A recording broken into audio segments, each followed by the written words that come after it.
Dari hadis Itsban ibn Malik radhiyallahu an,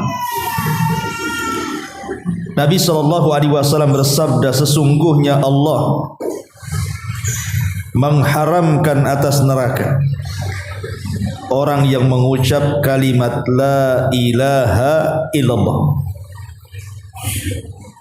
dalam rangka mencari dengan kalimat itu wajah Allah Subhanahu wa taala. Hadis ini ada asbab wurudnya. Jadi Itsban ibn Malik radhiyallahu an itu adalah orang yang sudah tua, bahkan ada yang mengatakan dia buta. Dan biasa dia kalau melaksanakan solat, maka dia solat di masjid kaumnya Bani Salim. Masalahnya kalau terjadi hujan deras, dia tidak bisa berjalan dari rumah ke masjid karena selalu banjir. Akhirnya kemudian dia pun ingin membuat musolah dalam rumah. Kalau dia tidak bisa ke masjid, maka dia solat di rumah. Jadi dia mengundang Nabi SAW untuk datang ke rumahnya dan solat di tempat yang ia akan jadikan musolah di situ. Maka Nabi SAW adalah manusia yang tawadhu. Dia tidak memandang siapapun, apakah yang mengundangnya orang berada ataukah orang miskin. Rasul datang dengan Abu Bakar Siddiq radhiyallahu anhu. Kemudian sesampainya di rumah Itsban ibn Malik radhiyallahu anhu, maka Rasul mengatakan, ya Itsban, di mana saya harus solat yang akan kau jadikan musolah itu? Maka akhirnya Itsban pun mengisyaratkan, di sini wahai Rasul. Maka Nabi SAW kemudian solat di tempat yang diisyaratkan Itsban ibn Malik. Kemudian Rasul mengatur saf di belakangnya Itsban dan juga Abu Bakar Siddiq radhiyallahu anhu dan keluarga Itsban. Kemudian Nabi SAW solat 2 rakaat. Kemudian selepas salam, tiba-tiba Bani Salim mengetahui bahwa Nabi SAW ada di rumah Itsban ibn Malik. Maka semua orang-orang datang ingin menemui Nabi SAW. Penuhlah rumah itu oleh orang-orang Bani Salim ini di rumah Itsban ibn Malik. Masalahnya kemudian ada satu orang yang tidak hadir di situ. Kemudian orang-orang pun Nabi SAW bertanya soal satu orang itu. Kata Nabi SAW, di mana orang yang namanya Malik ibn Dighinnah? Maka orang-orang mengatakan, ya Rasulullah, Malik itu munafik, makanya dia tidak hadir di sini. Maka Nabi SAW mengatakan, la taqul dzalik, kalian jangan mengucapkan kalimat itu. Karena Malik ibn Dighinnah itu dia sudah mengucapkan kalimat la ilaha illallah yabtagi bidzalika wajh Allah. Dia sudah mengucapkan kalimat syahadat, tidak ada sesembahan yang berhak disembah kecuali Allah, dan dengan kalimat itu dia mengharap wajah Allah azza wajalla. Maka para sahabat mengatakan, Allah dan Rasulnya yang tahu. Tapi bagi kami wahai Rasul, ucapan Malik ibn Dighinnah ini selalu mengarah mendukung orang-orang munafik. Maka Nabi SAW kemudian mengatakan, jangan mengucapkan kalimat itu. Fa innallaha harrama 'alan nar, kata Rasul, man qala la ilaha illallah yabtagi bidzalika wajhallah. Karena sesungguhnya Allah haramkan neraka bagi siapapun yang mengucapkan la ilaha illallah yang dengan kalimat itu mencari wajah Allah Subhanahu wa taala. Maka para sahabat Nabi SAW pun terdiam. Ma'asyiral muslimin yang dimuliakan Allah Subhanahu wa taala, begitulah kedahsyatan kalimat la ilaha illallah. Apakah kemudian hanya semata-mata mengucapkan kalimat la ilaha illallah yang biasa kaum muslimin ucapkan dalam zikir-zikir mereka, itu sudah mencukupkan mereka terbebas dari api neraka dan dimasukkan ke dalam surga. Maka para ulama mengatakan tidak, ucapan saja tidak cukup. Karena kalimat la ilaha illallah itu ada syarat-syaratnya. Ada syarat-syarat yang harus dipenuhi, dan syarat itu mempengaruhi yang disyaratkan. Seperti orang solat tidak wudu, sah tidak solatnya? Tidak, karena wudu itu syarat daripada sahnya solat. Maka begitu juga ucapan kalimat la ilaha illallah ini ada syarat-syaratnya. Apa saja syaratnya? Disebutkan dalam satu bait syair, syurutu la ilaha illallah sab'atun wa hiyal ilmu wal yaqinu wal qabulu wal inqiyadu was sidqu wal ikhlasu wal mahabbatu. Syarat la ilaha illallah itu ada 7. Ilmu, yakin, menerima, ketundukan, kejujuran, ikhlas dan cinta. Itulah syarat la ilaha illallah. Adapun ilmu, dengan ilmu inilah bisa meniadakan kejahilan. Dengan ilmu bisa meniadakan kejahilan. Makanya Nabi SAW mengatakan, man mata wa huwa ya'lam annahu la ilaha illallah. Bisa dikatakan barang siapa yang mati dan dia tahu bahwa di sana tidak ada sembahan yang berhak disembah kecuali Allah, dakhalal jannah. Berarti syarat mengucapkan la ilaha illallah kemudian dijamin masuk surga itu kalau dia punya ilmu. Bukan hanya sekedar mengucap. Dia punya ilmu apa sih makna la ilaha illallah itu. Kemudian yang kedua, adanya keyakinan. Karena keyakinan itu akan meniadakan keraguan-raguan. Allah Subhanahu wa taala berfirman, innamal mu'minuna alladzina amanu billahi wa rasuli thumma lam yartab. Orang-orang yang beriman adalah orang-orang yang beriman kepada Allah dan Rasulnya, kemudian mereka tidak ragu-ragu. Ketika kita mengucapkan kalimat la ilaha illallah, tidak ada sembahan yang berhak disembah kecuali Allah, kita harus yakin bahwa Allah lah satu-satunya zat yang pantas kita sembah dan yang lainnya batil. Syarat yang ketiga, harus ada keikhlasan. Karena ikhlas itu meniadakan syirik dan riya. Allah Subhanahu wa taala berfirman dalam surah Az-Zumar ayat 3, ala lillahid dinul khalis. Ingatlah kepunyaan Allah Subhanahu wa taala agama yang lurus, agama yang ikhlas itu.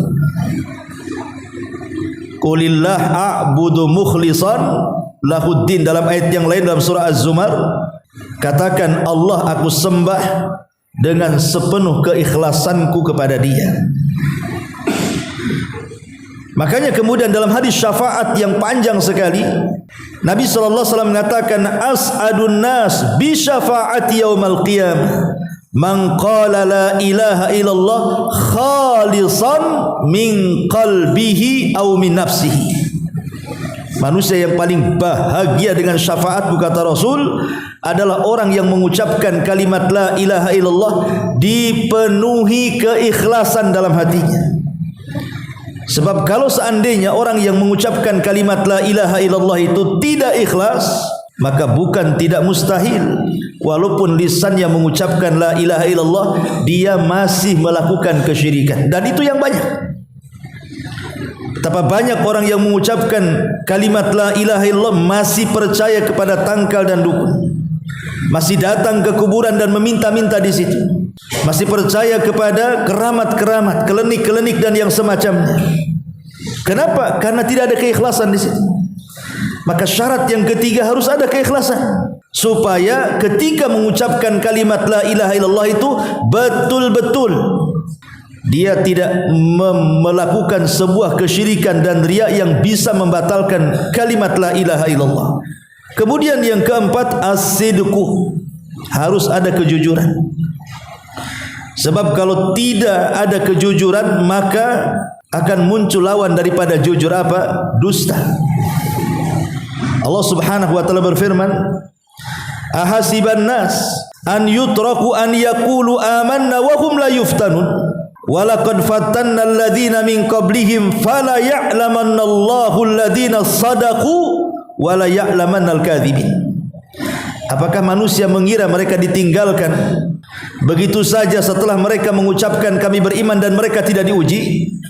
Sungguh kami telah menguji orang-orang sebelum mereka agar Allah tahu siapa di antara mereka yang jujur dan siapa di antara mereka yang berdusta.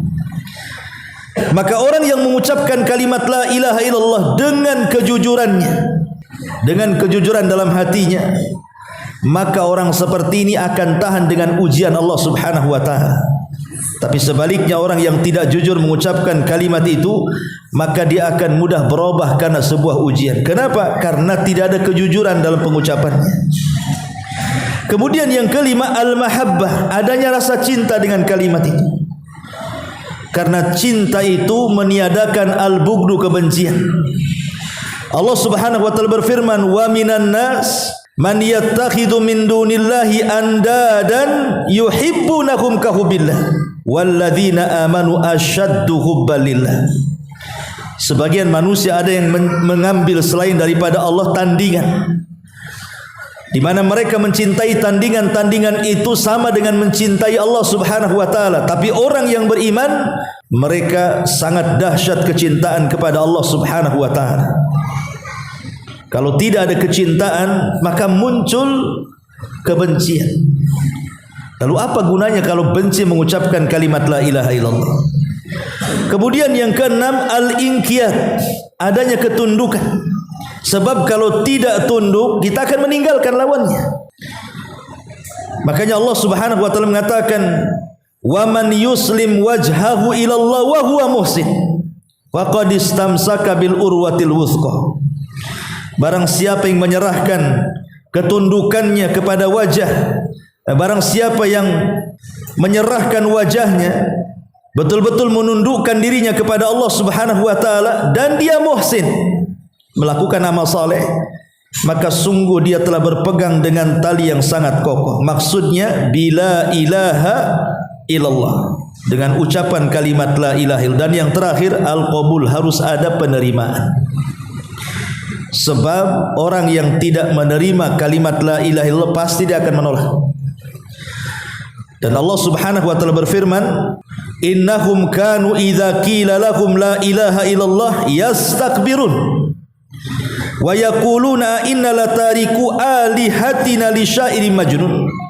Dalam surah As-Saffat 22 Allah mengatakan, apabila mereka orang-orang musyrik Arab itu disuruh untuk mengucapkan kalimat la ilaha illallah, mereka tidak menerima, mereka tolak dengan kesombongan. Dan mereka mengatakan, apakah kami harus meninggalkan Tuhan yang banyak hanya karena ucapan orang gila, katanya.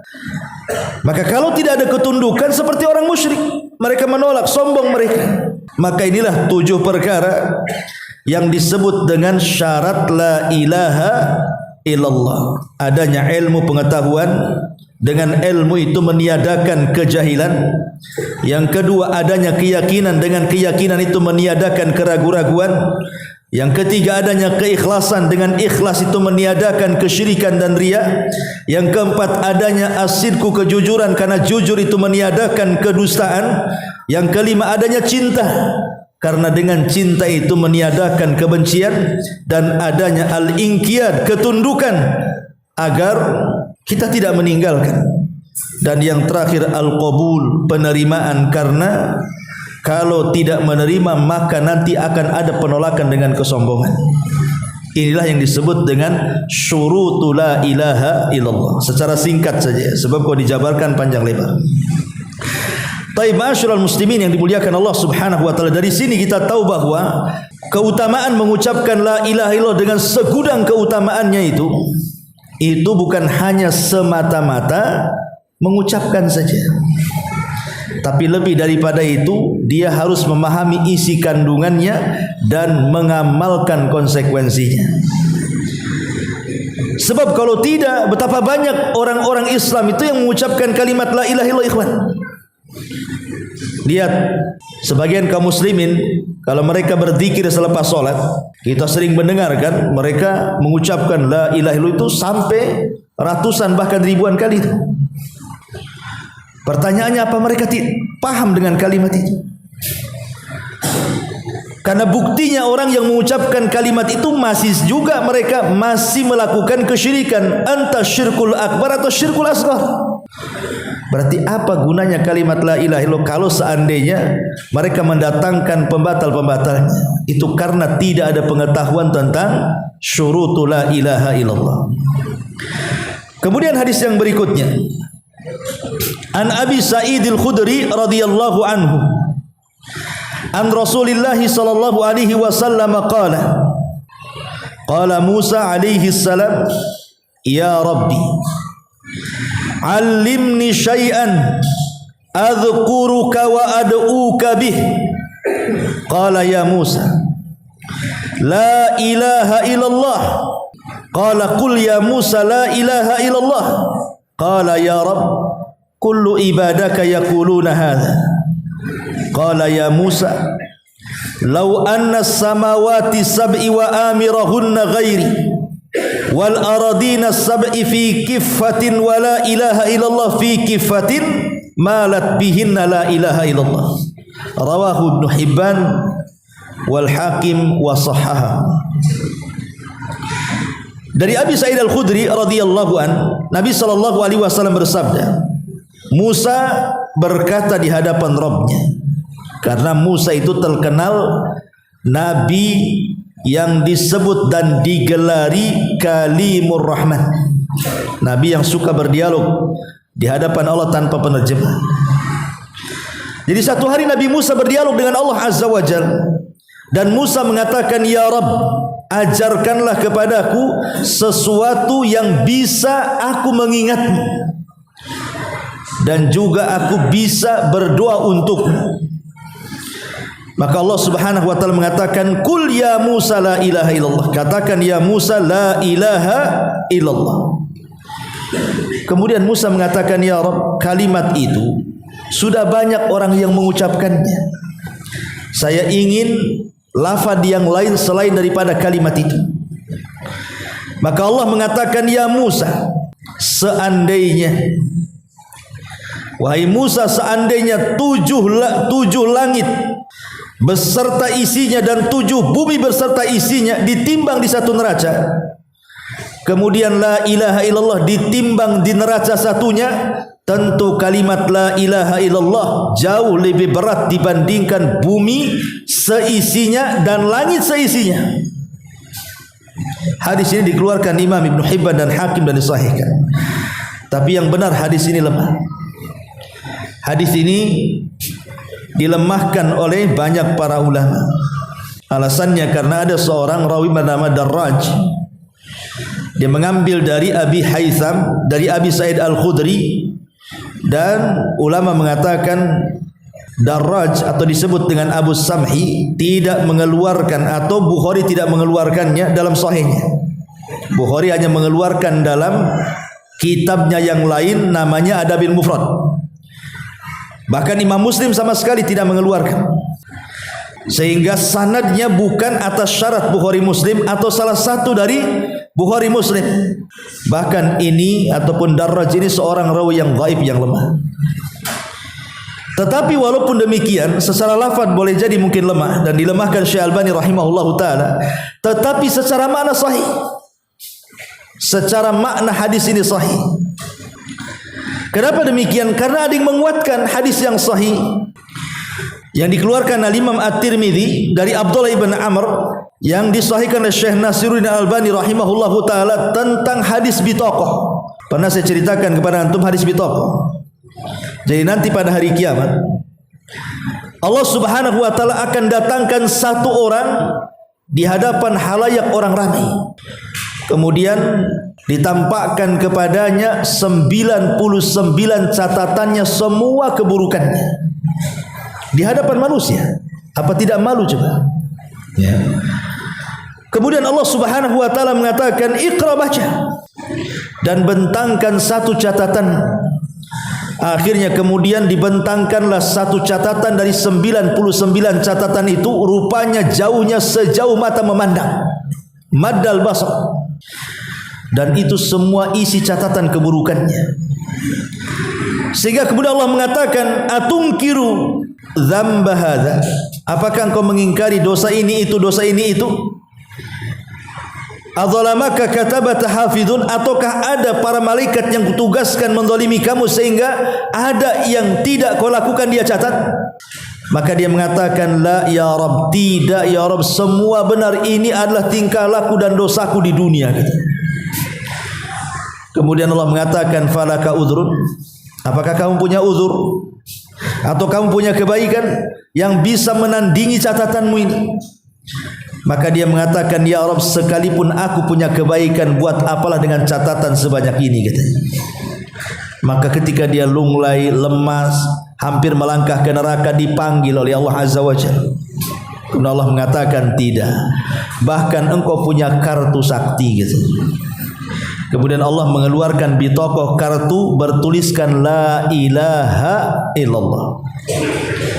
Tapi dia enggak yakin juga dengan mengatakan, buat apalah kartu la ilaha illallah itu dengan catatan yang sebegitu banyak, 99 catatan, yang satu dibentangkan saja sejauh mata memandang. Buat apa kalimat itu?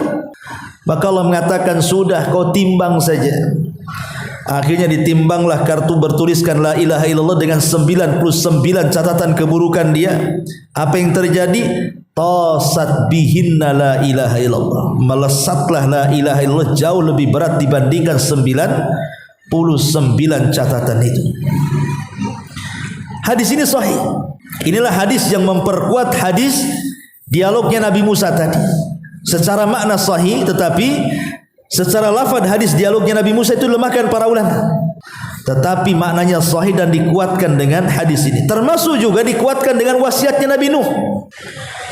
Nabi Nuh alaihi salatu wasalam yang berwasiat kepada anak-anaknya, "Aku wasiatkan 2 perkara dan aku larang kalian dengan 2 perkara. Salah satunya aku wasiatkan kalian dengan la ilaha illallah." Sebab kalau seandainya kalimat itu ditimbang dengan langit dan bumi dan isinya, tentu kalimat la ilaha illallah jauh lebih berat dibandingkan bumi dan langit dan isinya. Ma'asyiral muslimin yang dimuliakan Allah Azza wa Jalla, ini secara riwayat. Baik, kita akan masuk kepada perawinya. Hadis ini dari sahabat Abi Sa'id Al-Khudri. Dan Abi Sa'id Al-Khudri ini namanya Sa'd bin Malik Ibn Sinan Al-Ansari Al-Khajraji. Dikatakan dia seorang imam al-mujahid. Dia seorang mufti Madinah. Dan Abu Sa'id Al-Khudri termasuk ulamanya para sahabat dari kalangan Ansar. Karena dia satu di antara 7 sahabat yang disebut oleh para ulama hadis sebagai al-mukthiruna fir riwayah. Sahabat yang paling banyak meriwayatkan hadis Nabi. Dan itu disebutkan dalam bait-bait syair, al-mukthiruna fi riwayatil khubar minas sahabatil akarimil ghurar. Abu Hurairah yalihi ibnu Umar, fa Anasun fa zaujatul hadil abr, thumma ibnu Abbasin yalil Jabir, wa ba'dahul Khudri fa huwal akhir. Jadi antara sahabat yang paling banyak meriwayatkan hadis di atas 1000, dan yang paling banyak Abu Hurairah di atas 5000 kan? Abu Hurairah, kemudian Anas ibnu Umar, setelah Abu Hurairah ibnu Umar, kemudian Anas ibn Malik radhiyallahu an, kemudian istri Nabi Aisyah Ummul Mukminin radhiyallahu an, kemudian Ibnu Abbas radhiyallahu anhuma, dan yang terakhir Al-Khudri ataupun Abu Sa'id Al-Khudri radhiyallahu an. Jadi dia adalah urutan terakhir dari sahabat yang banyak meriwayatkan hadis Nabi sallallahu alaihi wasallam. Ma'asyiral muslimin yang dimuliakan Allah Azza wa Jalla, Abu Sa'id Al-Khudri ini masuk Islam sebelum balik. Karena bapaknya juga sahabat. Jadi ayahnya seorang sahabat meninggal di perang Uhud, Dan Abu Sa'id Al-Khudri masuk Islam sebelum usianya balik. Pernah oleh bapaknya ketika perang Badar datang kepada Nabi SAW, ya Rasul, libatkan anakku, katanya. Padahal anaknya belum balik. Lihat bagaimana ayahnya ingin supaya anaknya terlibat dalam perang. Ya, sekarang anak Palestina itu kan belum balik pun mereka sudah ingin mati syahid. Ya wajar karena mereka di front pertempuran kan itu. Tapi yang jelas bahwa bagaimana semangat keluarga ini, dibawa anaknya menghadap Rasul, ya Rasul, libatkan anak saya. Kata Rasul, anakmu belum balik. Akhirnya ketika perang Uhud sama juga, tapi belum pas 15 tahun, tetap ditolak sama Nabi. Baru kemudian Abu Sa'id Al-Khudri itu terlibat di peperangan pertama itu, di perang Khandaq. Ya. Ma'asyiral muslimin yang dimuliakan Allah Azza wa Jalla, ada kisah yang menarik dari Abu Sa'id Al-Khudri ini. Jadi Abu Sa'id Al-Khudri ini memang diuji oleh Allah Subhanahu wa taala dengan kefakiran. Orangnya fakir. Sehingga satu hari dia kelaparan dan keluarganya.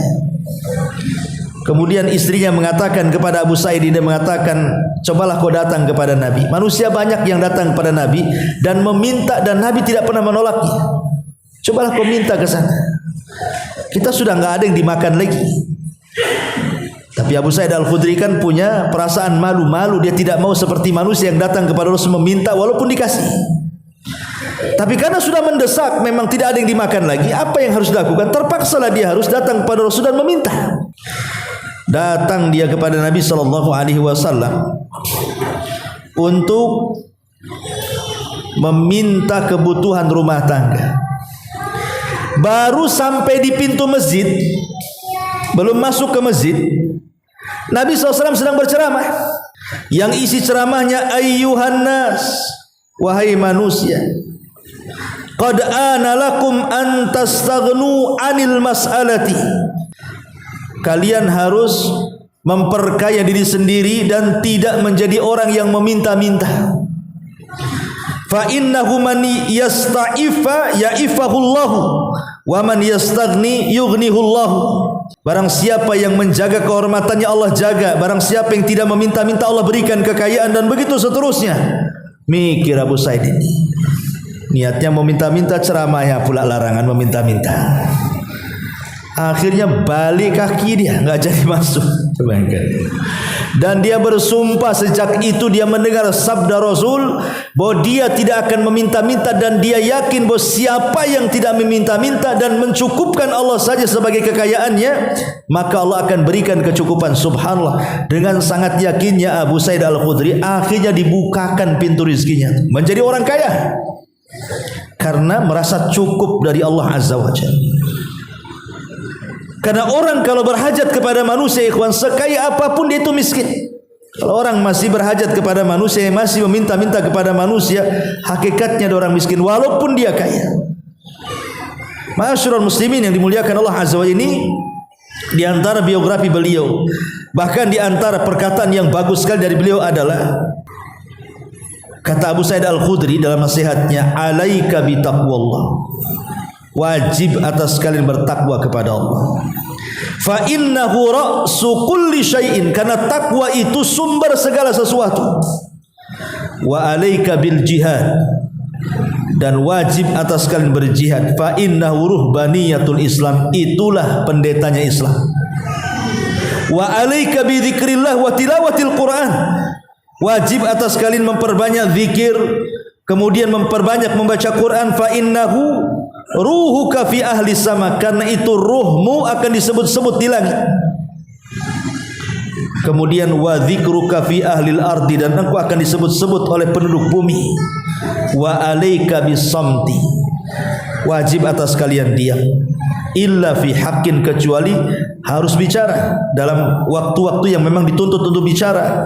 Fa innaka taglibus syaitan, karena dengan diam engkau bisa mengalahkan syaitan. Berapa nasihat di sini? Takwa, jihad, zikir, kemudian diam. Itulah nasihat beliau yang sangat berharga. Ma'asyiral muslimin yang dimuliakan Allah Azza wa Jalla, itu sekilas daripada Abu Sa'id Al-Khudri radhiyallahu. Baik, kita masuk pada hadis. Di sini Nabi Musa alaihi salatu wassalam yang merupakan Khalilur Rahman minta diajarkan kepada Allah kalimat-kalimat yang dengan kalimat itu bisa berzikir, bisa berdoa kepada Allah Azza wa Jalla. Kemudian Allah mengajarkan kalimat tauhid la ilaha illallah. Menunjukkan apa? Menunjukkan kalimat ini kalimat yang agung. Bukankah pujian-pujian Allah banyak? Di sana ada tahmid alhamdulillah, di sana ada tasbih subhanallah, di sana ada takbir Allahu akbar, di sana ada la haula wala quwata illa billah. Banyak kan zikir, lafaz-lafaz zikir itu yang diajarkan baik dalam Quran ataupun hadis Nabi SAW. Tapi kenapa Allah Subhanahu wa taala menyuruh Nabi Musa untuk mengucapkan kalimat la ilaha illallah dari semua zikir yang ada? Kalau memang tidak ada keistimewaannya, tidak mungkin ini yang diajarkan.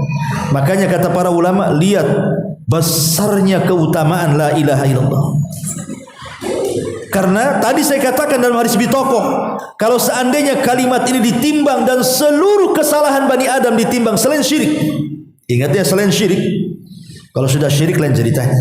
Karena itu pembatal la ilaha illallah. Artinya kalau dia tidak melakukan kesyirikan, kan artinya tidak membatalkan kalimat itu. Kalau seandainya kalimat la ilaha illallah ditimbang di satu neraca, semua dosa selain syirik ditimbang di neraca satunya, tetap la ilaha illallah lebih berat dibandingkan yang lainnya. Bahkan para ulama mengatakan bahwa kalimat la ilaha illallah adalah kalimat bara'ah, berlepas diri seseorang dari kesyirikan. Bahkan kalimat la ilaha illallah adalah miftahul jannah. Dia adalah kunci daripada kunci-kunci surga.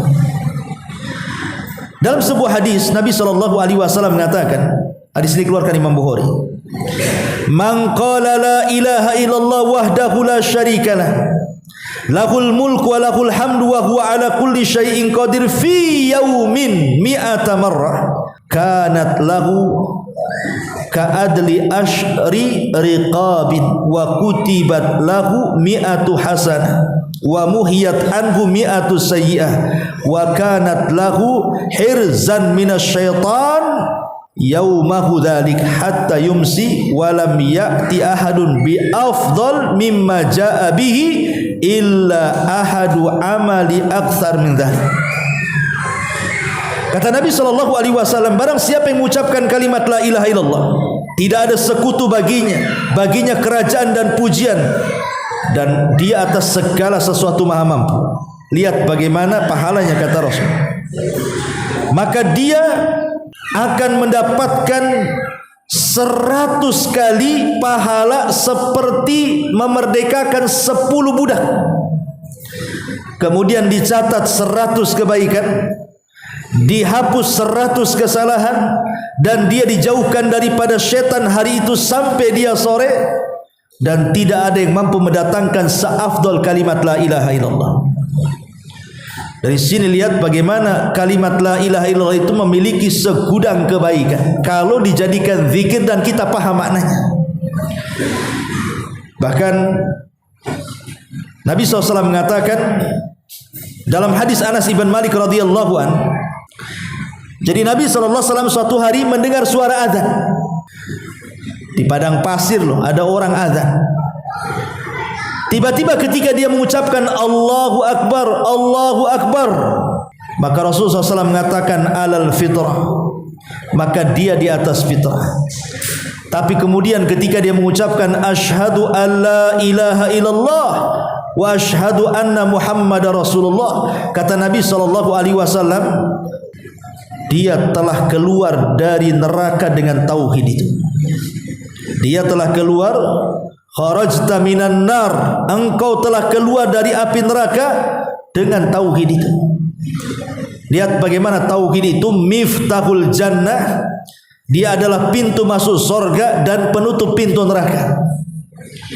Bahkan di akhir zaman dalam hadis Hudzaifah ibn Yaman, ketika manusia sudah tidak mengenal sholat, zakat, puasa, sudah hilang ilmu Islam kecuali hanya namanya. Bahkan Quran diangkat dalam satu malam sehingga tidak terdapat tulisan bahkan hafalan. Tapi ada satu kalimat yang mereka hafal, itu pun yang mengucapkan orang tua mereka, la ilaha illallah. Mereka mengucapkan karena mereka pernah mendengar kakek buyut mereka mengucapkan kalimat itu, maka mereka ucapkan. Bukan karena mengetahui, tidak. Hanya pernah mendengar buyutnya mengucapkan kalimat itu, mereka mengucapkan. Dan itu yang diucapkan orang tua dan tidak diucapkan anak muda. Kemudian Hudzaifah ibnul Yaman ditanya, apakah ucapan la ilaha illallah yang diucapkan mereka itu bermanfaat pada hari kiamat? Kata Hudzaifah, dia sampai 3 kali. Barulah Hudzaifah ibnul Yaman mengatakan, tunjihi la ilaha illallah, tetap la ilaha illallah akan menyelamatkan mereka pada hari kiamat. Luar biasa, ya. Oleh karena itulah ma'asyiral muslimin yang dimuliakan Allah Azza wa Jalla, jadikan kalimat la ilaha illallah sebagai kalimat yang terbiasa kita ucapkan. Kalau antum kaget, la ilaha illallah, kan bagus tuh. Ya, ini kaget apa pula yang diucapkan. Kan ada orang kaget. Ya, kalau orang Sunda kaget bilang belekok. Antum belekok. Belekok itu burung yang di sawah. Ya. Coba bayangkan apalah pahalanya bilang belekok. Bilang la ilaha illallah. Ya. Jadi jadikan kalimat itu sebagai kalimat yang kita berzikir setiap hari. Antum bisa mengucapkannya sambil jalan, sambil di rumah, sambil di pasar, sambil di mana kan? Karena lihat bagaimana la ilaha ini pembuka pintu sorga masalah. Sampai-sampai dikisahkan oleh Abi Dzar, dia bertanya kepada Rasulullah, ya Rasul, engkau yang mengucapkan satu amalan itu bisa dilipat gandakan 10 kali lipat kebaikan. Kata Rasul, ya. Bagaimana dengan ucapan la ilaha illallah? Maka Rasul mengatakan, hiya afdalul hasanat, kata Rasul. Maka la ilaha illallah seafdal kebaikan yang ada. Jadi kalau seandainya kita membaca Quran 1 huruf 10 kali lipat pahalanya, kan begitu, maka la ilaha illallah jauh berlipat-lipat daripada antum membaca Quran. Itu maksudnya. Jadi gunakan sebagai zikir harian. Karena Mu'adz bin Jabal radhiyallahu anhu mengatakan dari Nabi SAW, man kana akhiru kalamihi la ilaha illallah dakhalal jannah. Bahkan orang yang mau meninggal saja Rasul katakan, lakinu mautakum bila ilaha illallah. Ejahkan orang mati kalian, orang yang sedang sakaratul maut di antara kalian dengan ucapan la ilaha. Kenapa demikian? Sebagian para ulama mengatakan karena tidak ada lafaz yang mampu diucapkan orang sedang sakaratul maut kecuali la ilaha illallah. Tidak ada satu lafaz yang kalau orang yang sedang sakaratul maut diijahkan yang bisa diikuti kecuali la ilaha illallah. Kata ulama seperti itu. Makanya itu kalimat itu akan menyertai manusia baik di dunia saat kematiannya, bahkan pada hari kiamat. Dia akan mengadu kepada siapapun yang mengucapkannya. Ingat hadis Usama bin Zaid yang membunuh orang yang sudah mengucapkan kalimat la ilaha illallah. Apa kata Rasulullah? Ya Usama, apa tanggung jawabmu di hadapan Allah kalau la ilaha illallah datang menghadap Allah dan mengatakan, ya Rabb, dia yang membunuh orang yang mengucapkan aku, katanya. Dia akan membela kita pada hari kiamat. Kalimat la ilaha illallah.